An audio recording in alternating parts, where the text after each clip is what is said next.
Hey guys, welcome back to Abhyudaya classes UP.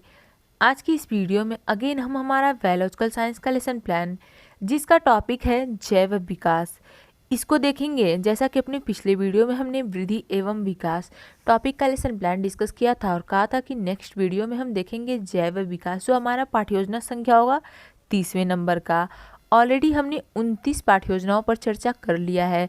सिर्फ 29 ही नहीं, आपको चैनल पर बायोलॉजिकल साइंस हो या फिजिकल साइंस हो, हर एक टॉपिक का आपको लेसन प्लान चैनल पर मिल जाएगा। अगर आपको उसकी आवश्यकता होती है तो प्लीज़ एक बार से चेक कर सकते हैं। प्लेलिस्ट भी तैयार है, आप चाहे तो वहाँ से भी देख सकते हो और मैं लिंक भी दे दूँगी, आप वहाँ से भी देख सकते हैं। ठीक है, चलिए देखते हैं आज का हमारा टॉपिक। पाठ्य योजना उसका संख्या लिखेंगे 30वें नंबर का है हमारा। आपका जो भी संख्या होगा वो लिखेंगे। छात्र अध्यापिका है तो छात्र अध्यापिका का नाम, अगर आप छात्र अध्यापक हैं तो छात्र अध्यापक का नाम लिखेंगे। विद्यालय का नाम, फिर दिनांक, कक्षा, विषय, कालांश, समयावधि, ये सारी चीज़ें लिखने के बाद हम अपना प्रकरण लिखते हैं। आज का हमारा प्रकरण हमें पता है जैव विकास है। उसके बाद सामान्य उद्देश्य पूर्वक लिखेंगे। विशिष्ट उद्देश्य में हम कुल 3 उद्देश्य लिखेंगे अपना एक एक करके। सबसे पहले ज्ञानात्मक उद्देश्य में लिखेंगे कि छात्र जैव विकास का प्रत्यास्मरण कर सकेंगे। दूसरा बोधात्मक में लिखेंगे छात्र जैव विकास की व्याख्या कर सकेंगे। और क्रियात्मक में लिखेंगे छात्र जैव विकास से संबंधित ज्ञान का प्रयोग दैनिक जीवन में कर सकेंगे। ठीक है, ये हो गया हमारा विशिष्ट उद्देश्य। आगे बढ़ेंगे, सहायक सामग्री लिखेंगे। सहायक सामग्री में लिखेंगे चार्ट पेपर, लपेट, श्यामपट्ट आदि। जो भी चीज़ें आप टीचिंग के दौरान सहायक सामग्री के तौर पर यूज़ करेंगे वही चीज़ें आप लिखेंगे यहाँ पे। शिक्षण विधियाँ, प्रश्नोत्तर विधि, व्याख्यान विधि और प्रदर्शन विधि लिखते हैं हम। फिर पूर्व ज्ञान में लिखेंगे कि छात्र जैव विकास के बारे में सामान्य जानकारी रखते हैं। ओके, इसके बाद आगे बढ़ेंगे प्रस्तावना प्रश्न पर। हमारे प्रस्तावना प्रश्न लिखेंगे। पहला क्वेश्चन, मनुष्य के शरीर की सबसे छोटी इकाई क्या है? छात्र छात्रा कथन में लिखेंगे कोशिका। हाँ, आपको कोशिका टॉपिक का भी लेसन प्लान चैनल पर मिल जाएगा। अगर आपको आवश्यकता होती है तो प्लीज़ एक बार से चेक कर सकते हैं। जैव विकास का भी टॉपिक कल ही हमने डिस्कस किया था। दूसरा क्वेश्चन है, कोशिका कितने प्रकार के होते हैं, नाम बताइए। तो 2 प्रकार के, एक कोशिकीय व बहुकोशिकीय। फिर तीसरा प्रश्न लिखेंगे कि एक कोशिकीय और बहुकोशिकीय जीवों के अध्ययन की उत्पत्ति किस प्रकार हुई? तो जैव विकास से। ओके, उसके बाद आगे हम क्वेश्चन करेंगे जैव विकास क्या है। ये है समस्यात्मक प्रश्न हमारा, या मौन प्रश्न लिखेंगे यहाँ पे। उद्देश्य कथन में लिखेंगे बच्चों, आज हम लोग विज्ञान विषय के अंतर्गत जैव विकास के बारे में विस्तृत अध्ययन करेंगे।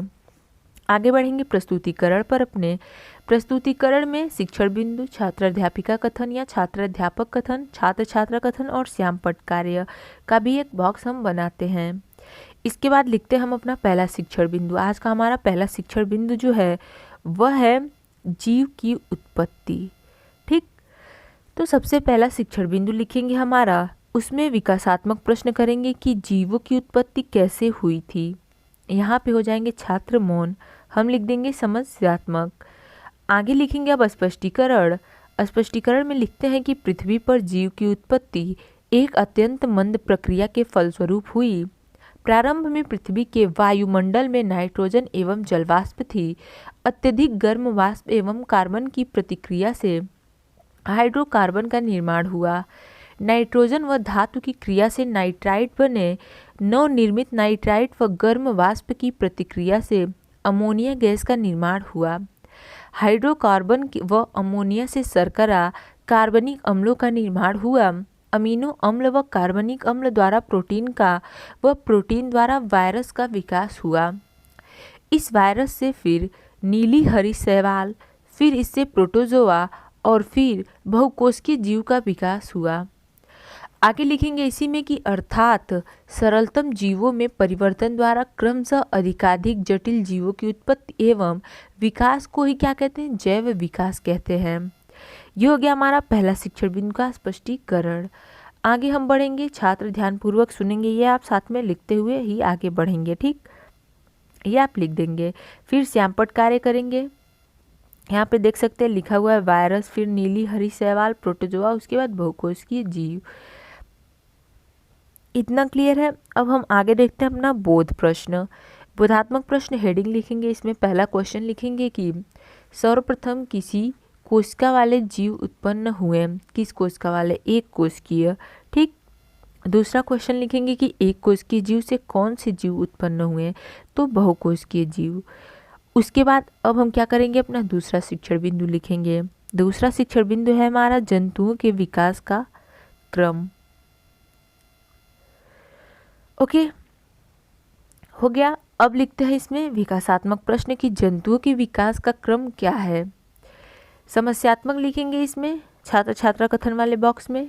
छात्र ध्यानपूर्वक सुनेंगे, आप लिखते हुए साथ में चलेंगे, बिल्कुल भी भूलेंगे नहीं। फिर स्पष्टीकरण लिखते हैं कि एक कोशिकीय जीव द्वारा बहुकोशिकीय जीव की उत्पत्ति हुई। प्रारंभ में जीव सरल थे, परंतु धीरे धीरे विकास के क्रम में जटिल होते गए। आरंभ में बिना रीढ़ की हड्डी वाले थे, जिनमें मछलियों का व मछलियों से उभयचर, इनसे सरीसृप, सरीसृप से पक्षी व पक्षी से स्तनी विकसित हुए। पौधों में भी इसी प्रकार विकास हुआ। ये हो गया हमारा दूसरे शिक्षण बिंदु का स्पष्टीकरण। यहाँ पे आप फिर श्यामपट्ट कार्य करेंगे, देख सकते हैं यहाँ पे किया हुआ है। अकशेरुकी, फिर अकशेरुकी से क्या होता है? कशेरुकी, उसके बाद उभयचर, सरीसृप, पक्षी और स्तनी। ओके, इतने का एक बार स्क्रीनशॉट लीजिएगा। फिर हम अपना बोध प्रश्न करेंगे और तीसरा और आखिरी शिक्षण बिंदु करेंगे। ठीक है, अब हम करते हैं अपना बोध प्रश्न। लिखते हैं कि पहला क्वेश्चन है बिना रीढ़ की हड्डी वाले जीव क्या कहलाते हैं? तो अकशेरुकी। फिर दूसरा क्वेश्चन है कशेरुकी जीव क्या कहलाते हैं? जिनमें रीढ़ की हड्डी पाई जाती है वे क्या है? कशेरुकी जीव कहलाते हैं। ये हो गया हमारा बोध प्रश्न। फिर अब हम लिखेंगे तीसरा शिक्षण बिंदु जैव विकास के प्रमाण। तीसरा शिक्षण बिंदु लिखेंगे अपना जैव विकास के प्रमाण। इसमें क्वेश्चन लिखेंगे कि जीवों के विकास के प्रमाण क्या हैं। समस्यात्मक हो जाएगा हमारा। उसके बाद स्पष्टीकरण लिखेंगे।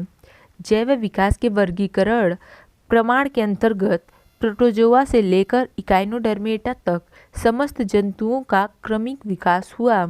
शारीरिक संरचना प्रमाण के अंतर्गत समजात अंग व समृद्धि अंग आते हैं।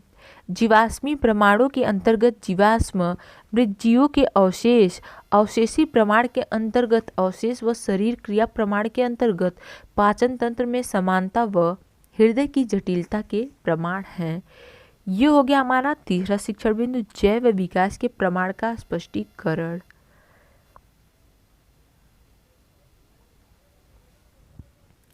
ओके, छात्र ध्यानपूर्वक सुनेंगे, आप लिख लेंगे। अब इसका बोध प्रश्न लिखते हैं। पहला क्वेश्चन है हमारा जैव विकास के अंतर्गत जंतुओं का क्रमिक विकास कैसे और कहाँ हुआ। इसमें लिखेंगे प्रोटोजोआ से लेकर इकाइनोडर्मेटा तक। ये हो जाता है हमारा बोधात्मक प्रश्न। अब इसके बाद पुनरावृत्ति का प्रश्न हम लिखते हैं, जो है पहला क्वेश्चन इसमें प्रोटीन द्वारा किसकी उत्पत्ति हुई।